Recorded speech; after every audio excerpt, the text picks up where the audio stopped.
Oke,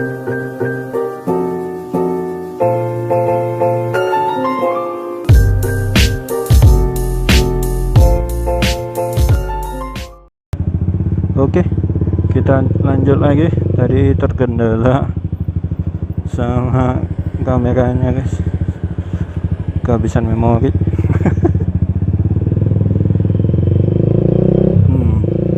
Nah, kita lanjut lagi tentang lampu hazard ya. Jadi lampu hazard itu kan udah banyak sekarang di motor-motor gitu, kayak NMAX gitu, PCX sudah ada itu lampu hazard. Tapi banyak yang menyalahgunakan lampu hazard gitu. Lampu hazard itu kan digunakan kalau keadaan benar-benar gawat gitu, atau enggak kalau misalnya di motor tuh, misalnya motor itu nggak mau jalan atau nggak tiba-tiba berhenti di tengah jalan gitu. Nah itu berguna untuk lampu hazardnya. Tapi kebanyakan orang gini ya, kebanyakan orang, bukan orang juga sih kita sebutnya, oknum ya, oknum.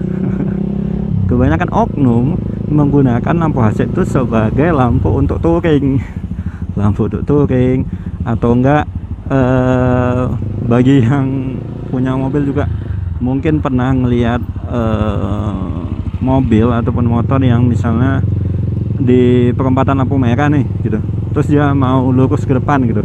Nah itu lampu hazardnya dihidupkan. Itu salah, ini itu bukan penggunaan dari lampu hazard sebenarnya begitu.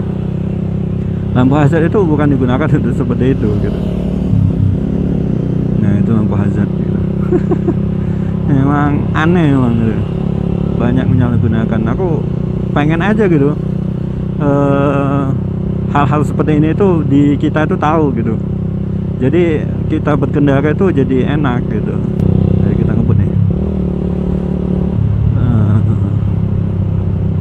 Terus selanjutnya itu aku membahas tentang orang-orang yang nyerobot, bukan nyerobot sih, istilahnya itu selalu mau maju ke depan gitu kalau lagi di lampu merah gitu. Nah aku bingung sama jenis-jenis orang yang kayak gitu.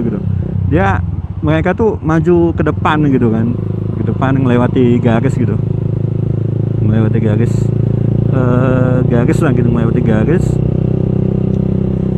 dalam artian mungkin mereka pengen cepat gitu kan. Tapi aneh men, dia kalau udah di depan gitu, itu otomatis kan lampu merah itu kan nggak kelihatan gitu. Kadang aku suka kesel gitu kok di belakang gitu, ketika lampu udah hijau mereka tuh kayak bengong gitu, bengong ngeliatin gitu, kayak nunggu lampu hijaunya kapan nih ya gitu. Kadang aku bingung aja gitu ngeliat orang kayak gitu, kenapa nggak nunggu aja di belakang lampu merah, kan tahu gitu kan langsung hijau kan.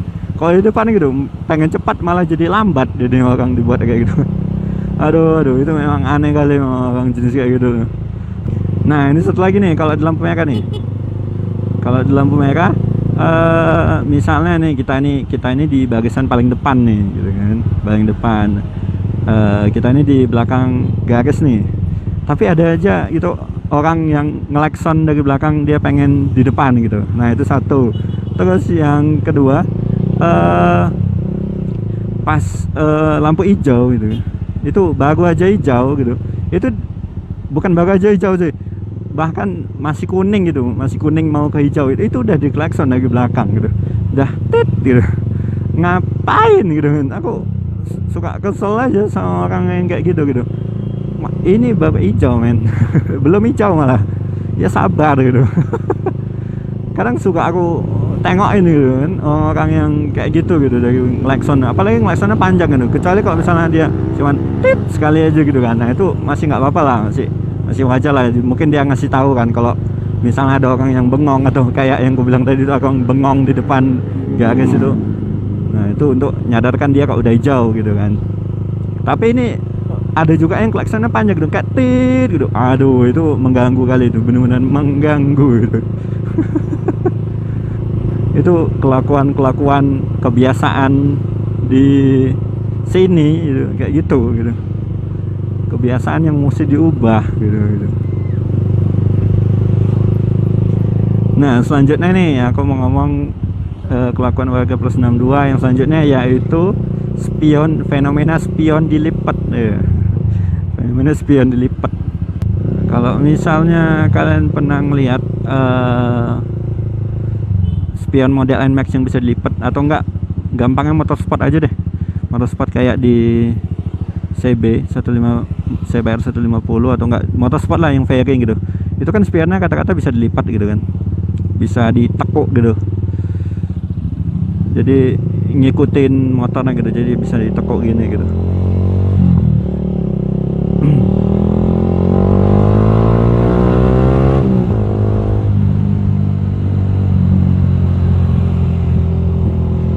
Bisa ditekuk gitu kan. Nah ini aku bingung juga nih sama yang kayak gini nih. Spion itu suatu keselamatan juga loh, maksudnya bagian dari keselamatan berkendara itu spion itu, karena spion itu sangat berfungsi men. Kalau misalnya kita mau belok, kita mau nyebrang atau segala macam itu kita harus ngeliat men dari belakang. Nah ini kayak yang gue bilang tadi nih ya, itu mereka di depan garis tuh, mereka di depan garis, terus nggak tahu tuh udah hijau belum gitu. Kadang aku bingung gitu, pengen cepat tapi malah jadi lambat gitu. Nah kembali ke yang kita bicarakan tadi itu, supaya apa gitu spion dilipat gitu ya, menambah aerodinamis. Kadang nggak habis pikir gak menambah aerodinamis, enggak gitu, supaya makin kencang dengan spion dilipat, atau enggak supaya makin ganteng gitu dengan spion dilipat. Aduh aneh bener yang bagi orang yang suka ngelipat spion deh, serius.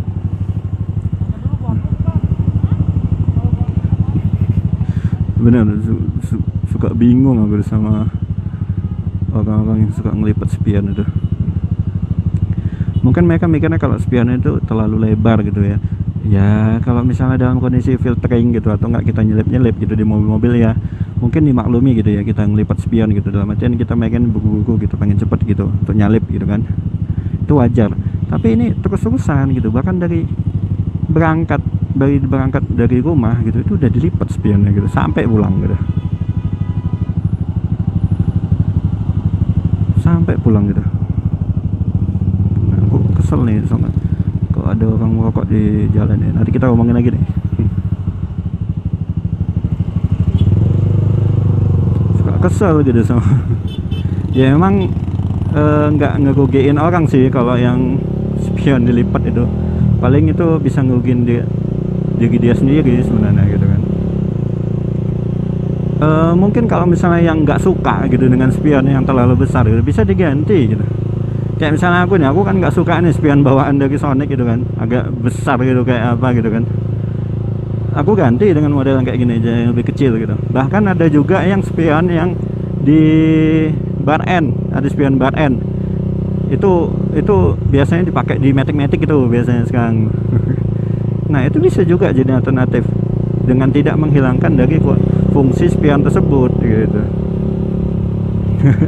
Itu kalau spion. Nah berhubung tadi ada orang yang merokok di sebelahku, nah ini kita bicarakan lagi nih kelakuan warga plus 62 yang selanjutnya ini, merokok sambil bawa motor atau enggak sambil bawa mobil. Waduh, ini suatu pelanggaran men, merokok di jalan. Aduh.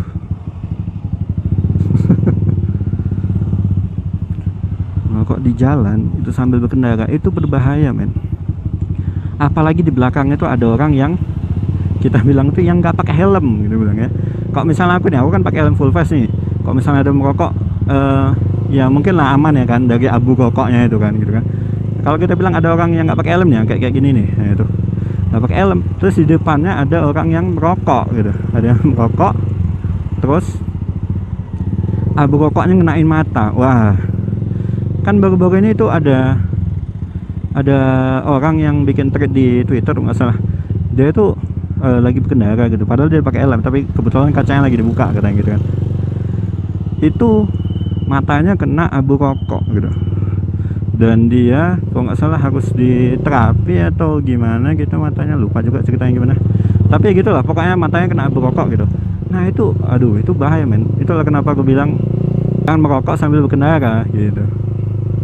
Kalau merokok nggak apa-apa gitu, tapi ke pinggir gitu, minggir dulu gitu, atau nggak bagi mobil kan bisa menepi dulu kan gitu kan, bisa lah merokok dulu kan, tapi jangan di jalan gitu, itu berbahaya. Nggak kebayang kalau misalnya ada orang gitu yang berkendara gitu, terus lagi bawa anak misalnya kan, kok anak bayi kan dia nggak pakai helm kan gitu kan, pasti kan nggak ada perlindungan apa-apa kan gitu kan, dalam artian dia cuma digendong sama ibunya gitu, Gimana kalau misalnya kena sama abu rokok, kan berbahaya gitu, kan kasihan gitu. Nah itulah guys kira-kira yang saat ini aku tahu ya. Kelakuan warga plus 62, bukan kelakuan semua sih sebenarnya, lebih ke oknum ya, kita sebutnya oknum ya, oknum warga plus 62 gitu. Ya mungkin di video kali ini itu aja guys, sampai jumpa di video selanjutnya.